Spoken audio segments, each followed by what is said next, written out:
ओम शांति। मैं स्वच्छ आत्मा हूँ। स्वच्छता का श्वेत प्रकाश मुझ आत्मा से निकल निकल कर फैल रहा है। 15/4/2024 के महावाक्य हैं। मीठे बच्चे, यह संगम युग उत्तम से उत्तम बनने का युग है। इसमें ही तुम्हें पतित से पावन बन पावन दुनिया बनानी है। प्रश्न है, अंतिम दर्दनाक सीन को देखने के लिए मजबूती किस आधार पर आएगी? उत्तर है, शरीर का भान निकालते जाओ। अंतिम सीन बहुत कड़ी है। बाप बच्चों को मजबूत बनाने के लिए अशरीरी बनने का इशारा देते हैं। जैसे बाप इस शरीर से अलग हो तुम्हें सिखलाते हैं, ऐसे तुम बच्चे भी अपने को शरीर से अलग समझो। अशरीरी बनने का अभ्यास करो। बुद्धि में रहे कि अब घर जाना है। ओम शांति। मीठे मीठे रूहानी बच्चे हैं तो जिस्म के साथ। बाप भी अभी जिस्म के साथ है, इस घोड़े व गाड़ी पर सवार है। और बच्चों को क्या सिखलाते हैं?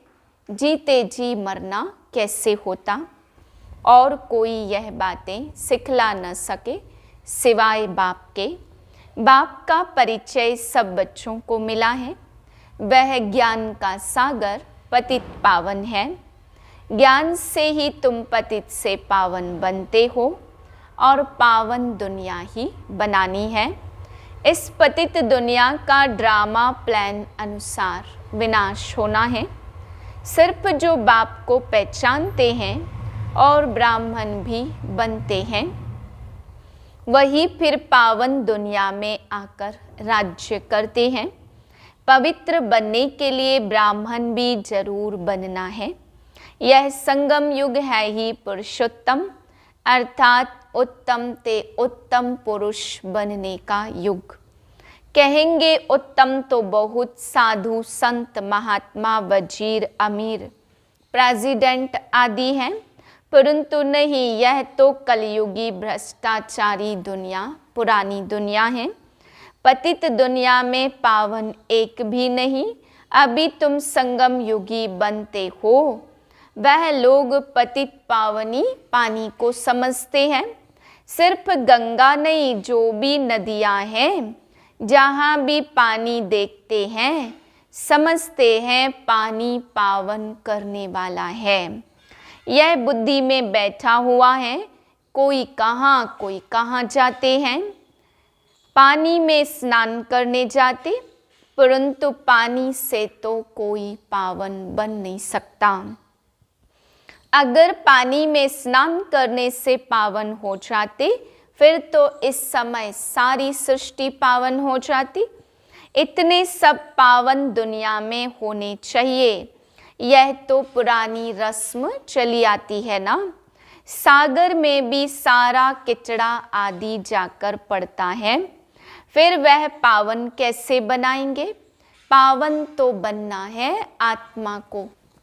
इसके लिए तो परमपिता चाहिए जो आत्माओं को पावन बनाए।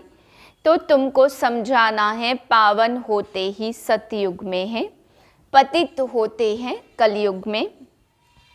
अभी तुम संगम युग पर हो। पतित से पावन होने के लिए पुरुषार्थ कर रहे हो। तुम जानते हो हम शूद्र वर्ण के थे, अब ब्राह्मण वर्ण के बने हैं। प्रजापिता ब्रह्मा द्वारा बनाते हैं। हम हैं सच्चे सच्चे मुख वंशावली ब्राह्मण। वह है कुख वंशावली। तो प्रजापिता तो प्रजा तो सारी हो गई। हम हैं सच्चे सच्चे मुख वंशावली। प्रजा का पिता है ब्रह्मा।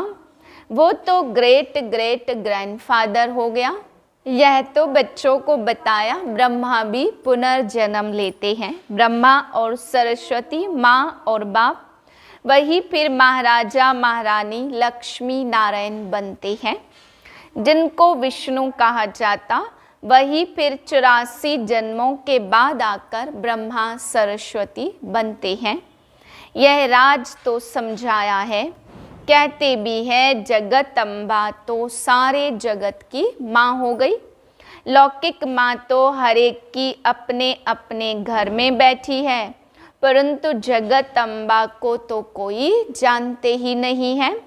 ऐसे ही अंधश्रद्धा से कह देते जानते तो कोई भी नहीं है।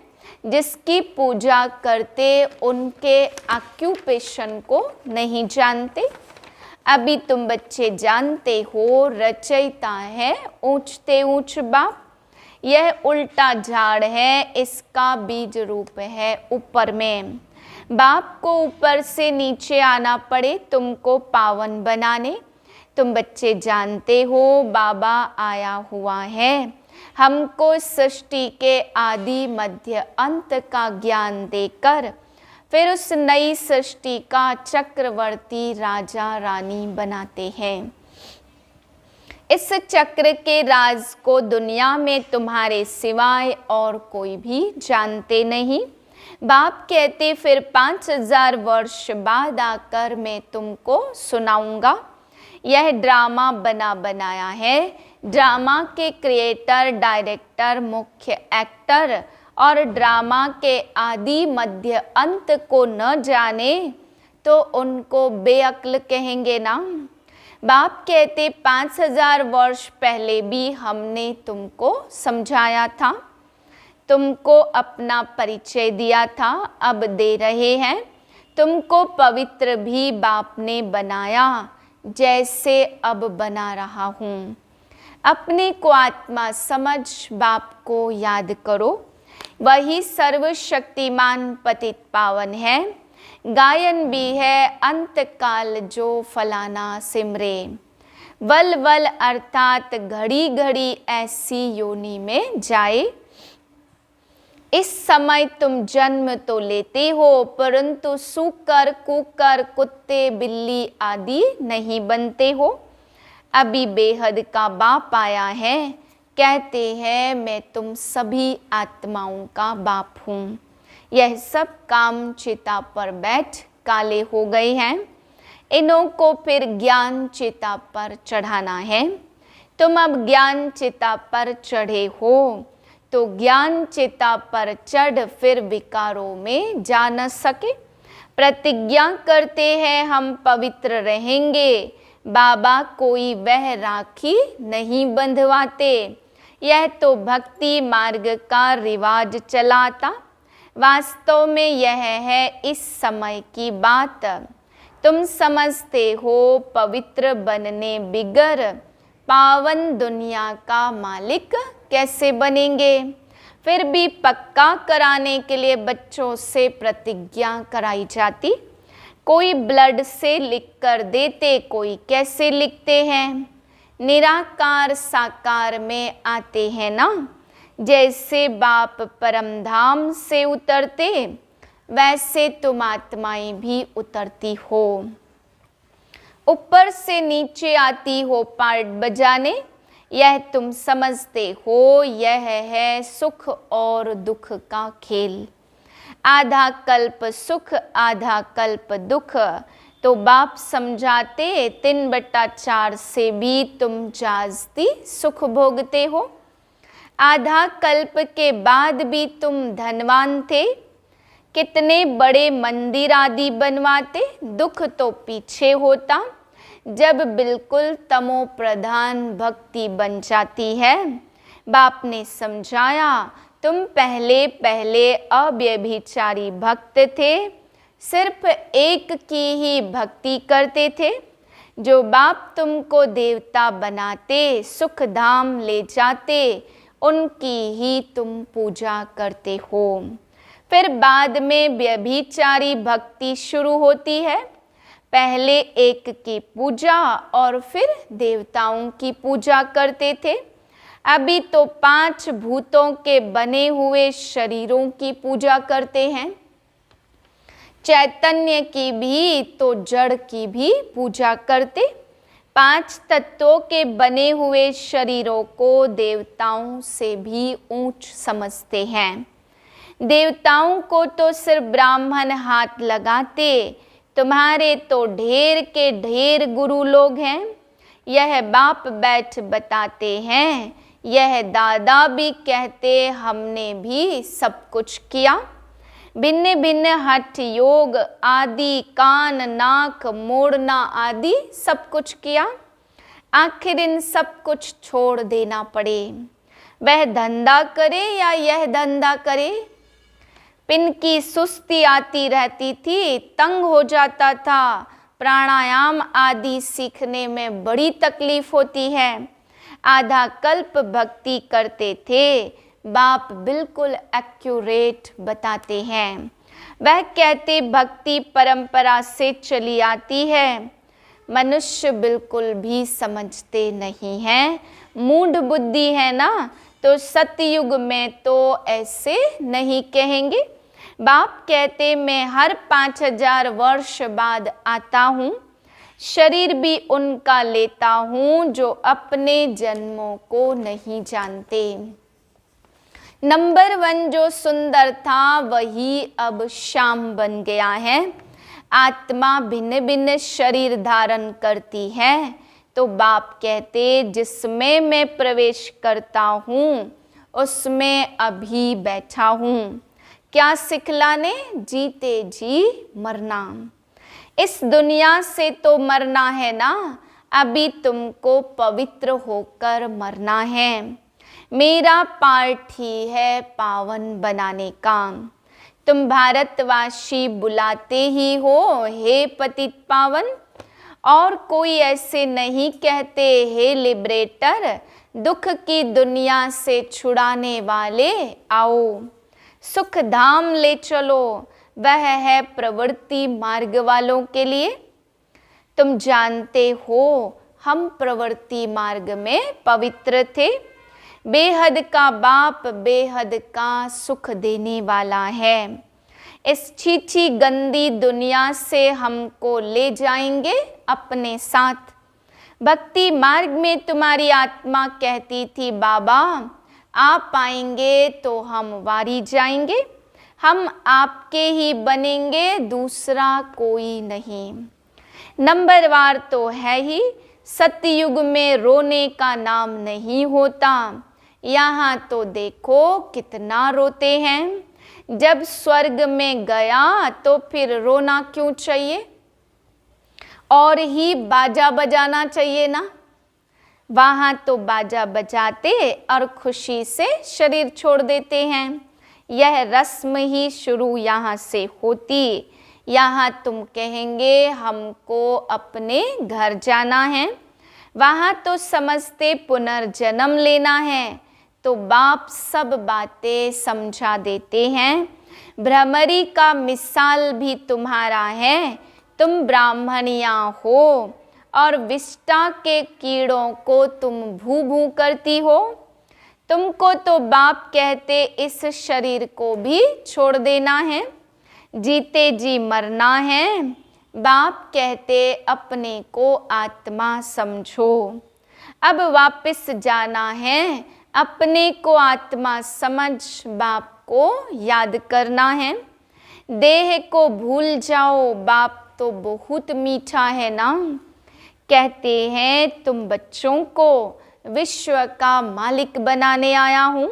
अब शांति धाम और सुख धाम को याद करो।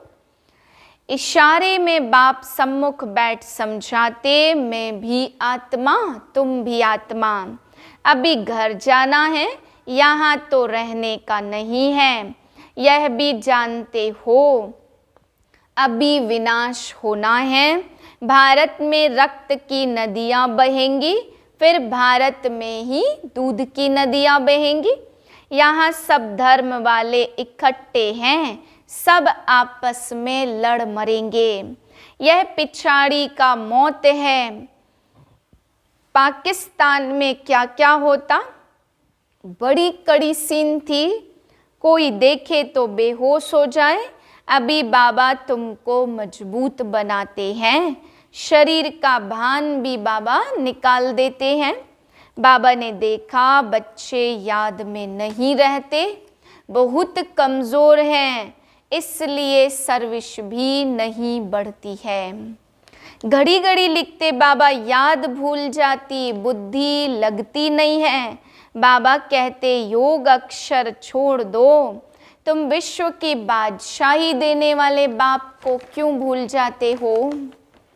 बाबा कहते तुम आत्मा अविनाशी हो। बाबा के ध्यान में बुद्धि कहीं चली जाती थी तो अपने को चुटकी काटते थे। सिर्फ तुम पतित पावन बनते हो, बाकी आत्मा कोई छोटी बड़ी होती नहीं है। अच्छा, मीठे मीठे सिकिलदे बच्चों प्रति माता पिता बाप दादा का याद प्यार गुड मॉर्निंग। रूहानी बाप की रूहानी बच्चों को नमस्ते। हम रूहानी बच्चों की रूहानी बाप को नमस्ते। धारणा के लिए पहली पॉइंट, अपने आप से बातें करो। ओहो बाबा आया है हमारी सर्विस में, वह हमें घर बैठे पढ़ा रहे हैं। बेहद का बाबा बेहद का सुख देने वाला है, उनसे हम अभी मिले हैं। ऐसे प्यार से कहो और खुशी में प्रेम के आंसू आ जाए, रोमांच खड़े हो जाए। दूसरी पॉइंट है, अब वापस घर जाना है, इसलिए सबसे ममत्व निकाल, जीते जी मरना है। इस देह को भी भूलना है, इससे अलग होने का अभ्यास करना है। वरदान बीती हुई बातों का, वृत्तियों को समाप्त कर संपूर्ण सफलता प्राप्त करने वाले स्वच्छ आत्मा भाव।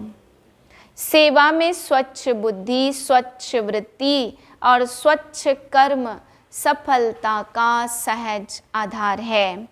कोई भी सेवा का कार्य जब आरंभ करते हो तो पहले चेक करो कि बुद्धि में किसी आत्मा की बीती हुई बातों की स्मृति तो नहीं है। उसी वृत्ति दृष्टि से उनको देखना, उनसे बोलना, इससे संपूर्ण सफलता नहीं हो सकती। इसलिए बीती हुई बातों को व वृत्तियों को समाप्त कर स्वच्छ आत्मा बनो, तब ही संपूर्ण सफलता प्राप्त होगी। स्लोगन है, जो स्वपरिवर्तन करता है विजय माला उसी के गले में पड़ती है। ओम